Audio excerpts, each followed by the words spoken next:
குடும்பம் மலர முருகனை எப்படி வேண்டுவது? ஒரு ரகசிய வழிபாடு. குடும்பம் ஒன்றாக மலர வேண்டுமா? சண்டை, துன்பம், வருமான சிக்கல் குறைய வேண்டுமா?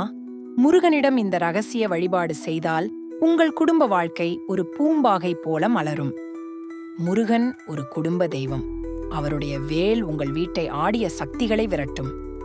திங்கட்கிழமை அல்லது கார்த்திகை நட்சத்திர நாளில் காலை 6 முதல் 7 மணி வரை வேல் தியானம் செய்யுங்கள். முருகனின் பெயரை 108 முறை ஓம் சரவணபவ என்று ஜபிக்கவும். பின்பு ஒரு பூக்கொத்து வேலுக்கு அணிவிக்கவும். தலைவராக இருப்பவர் தினமும் வேல் படத்துக்கு தீபம் ஏற்றி குடும்ப நலனுக்காக வேண்ட வேண்டும். இது ஒரு பரம்பரை வழிபாடு. வெளியில் அதிகமாக பகிரப்படாத ஒரு சக்தி முறை. வாக்கு அமைதி, குடும்ப ஒற்றுமை, குழந்தைகள் கல்வி, தொழில் வளர்ச்சி அனைத்தும் வரும். வேலுக்கு ஒரு தீபம், ஒரு பூ, ஒரு ஜபம், இது போதும் உங்கள் வாழ்க்கையை மாற்ற. இன்று முதல் இந்த ரகசிய வழிபாட்டை செய்யத் தொடங்குங்கள். உங்கள் குடும்ப வாழ்க்கை மலர முருகன் ஆசி உங்களை நோக்கி வரும்.